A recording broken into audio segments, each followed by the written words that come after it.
പിന്നീട് നമ്മുടെ ബാലേന്ദ്രൻ അലീനയും കൊണ്ടുവരുന്നത് മുത്തശ്ശിയുടെ റൂമിലേക്കാണ്. ആദ്യം ബാലേന്ദ്രനെ കാണുമ്പോൾ തന്നെ നല്ല സന്തോഷത്തിലിരിക്കുകയായിരിക്കും കേട്ടോ മുത്തശ്ശി. അലീനയെ കൂടി കാണുമ്പോൾ മുഖം അങ്ങ് മാറുകയാണ്. അത് ശ്രദ്ധിക്കുന്ന ബാലേന്ദ്രൻ പറയും, മിഴിച്ച് നോക്കണ്ട, ഇവിടെ ഉണ്ടായിരുന്ന അലീന തന്നെയാണ്, ഒരു മാറ്റവും വന്നിട്ടില്ല എന്ന് പറയുമ്പോൾ, എനിക്ക് ഇവളെ കണ്ടാൽ മനസ്സിലാവില്ലേ, പിന്നെ എന്തിനാടാ നീ അങ്ങനെ പറയുന്ന ബാല എന്ന് ചോദിക്കുമ്പോൾ, എല്ലാവരുടെയും മനസ്സിലിപ്പോൾ എനിക്കറിയാം, പിന്നെ എല്ലാവരും ഒരു കാര്യം ഓർക്കുന്നത് നന്നായിരിക്കും, ഇതേ നെടുമ്പുരയ്ക്കൽ ബാലേന്ദ്രമേനോന്റെ വീടാ, കൈതയ്ക്കൽ മാളിക വീടല്ല എന്ന് പറയുമ്പോൾ അതൊക്കെ എനിക്കറിയാം, പറഞ്ഞു തരണ്ടെന്ന് പറയാൻ കേട്ടോ മുത്തശ്ശി. ഇവളെ നിങ്ങളെല്ലാവരും കൂടി ഇറക്കി വിട്ടതാ എന്ന് പറയുമ്പോൾ നമ്മുടെ മുത്തശ്ശി പറയും, ഞാൻ ഈ കട്ടിൽ നിന്ന് എണീറ്റിട്ട് പോലില്ല, പിന്നെ എങ്ങനെ ഇറക്കി വിടുന്നതെന്ന് ചോദിക്കുകയാണ്. ഇവളെ പറഞ്ഞുവിടാൻ പിന്തുണ പ്രഖ്യാപിച്ച എല്ലാവരും അതിൽ പങ്കാളികളാണ് എന്ന് പറയുമ്പോൾ മുത്തശ്ശി തലയും താഴ്ത്തി നിൽക്കാട്ടോ. ഇവളെ ഇറങ്ങിപ്പോയിട്ടും ഞാൻ പിറകെ ചെന്ന് വിളിച്ചോണ്ട് വന്നതാ എന്ന് പറയുമ്പോൾ മുത്തശ്ശി പറയും, അതേതായാലും നന്നായി എന്ന് ഞാൻ പറയുന്നുള്ളൂ, എന്നോട് പറഞ്ഞാൽ പോരാ, നിങ്ങളെ മോളെ വിളിച്ചിട്ട് അവളോട് പറയണം, അവളുടെ തെറ്റൊക്കെ തിരുത്തി മര്യാദയ്ക്കാണ് നടക്കുന്നതെങ്കിൽ നിങ്ങൾക്കും അവൾക്കൊക്കെ നല്ലത്, ഇല്ലെങ്കിലേ അമ്മയും മോളും കൂടി കൊല്ലപ്പള്ളിയിലേക്ക് ഓടേണ്ടി വരും. അപ്പൊ നമ്മുടെ മുത്തശ്ശിക്ക് അതൊന്നും പറ്റുന്നില്ല കേട്ടോ.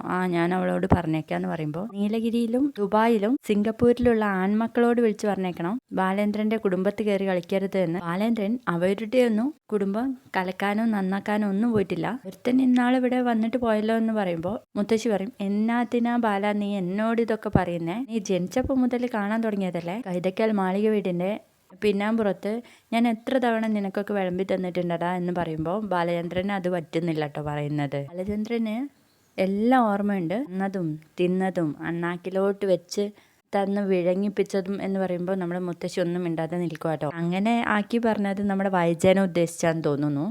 നിങ്ങളുടെ മകനും മരുമോളും നോക്കുന്ന രീതി കണ്ടിട്ട് ഞാനാ പറഞ്ഞത് വൈജയെ വിളിച്ച് അമ്മയെ ഇങ്ങോട്ട് കൊണ്ടുവരാൻ.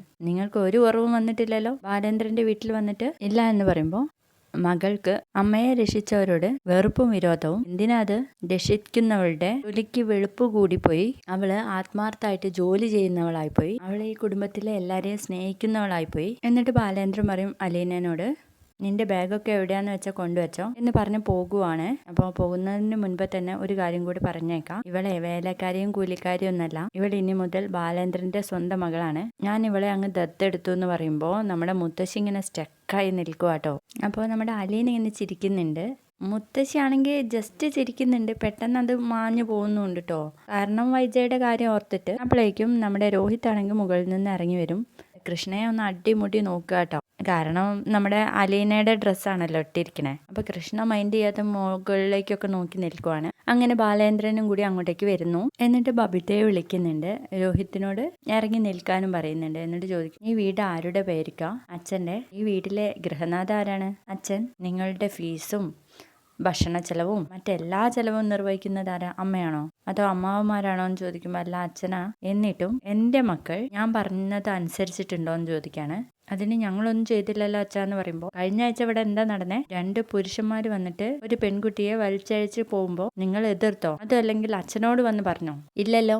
അങ്ങനെയാണോ നിങ്ങളെയൊക്കെ ഞാൻ പഠിപ്പിച്ചതെന്ന് ചോദിക്കുമ്പോൾ ഇവര് രണ്ടുപേരും ഒന്നും മിണ്ടാതെ നിൽക്കുക കേട്ടോ. പിന്നീട് നമ്മുടെ അലീന ഈ ശബ്ദമൊക്കെ കേട്ടിട്ട് വരുമ്പോൾ അലീനയെ ഇങ്ങനെ പിടിച്ചിട്ട് പറയുന്നുണ്ട്, ഇനി മുതലേ ഇവിടുത്തെ ഹോം നേഴ്സോ വേലക്കാരിയോ ഒന്നുമല്ല, എൻ്റെ മകളാ, ബാലചന്ദ്രന്റെ ദത്തെടുത്ത സ്വന്തം മകൾ എന്ന് പറയുമ്പോൾ ഇവരൊക്കെ ഇങ്ങനെ സ്റ്റക്കായി നിൽക്കുക കേട്ടോ.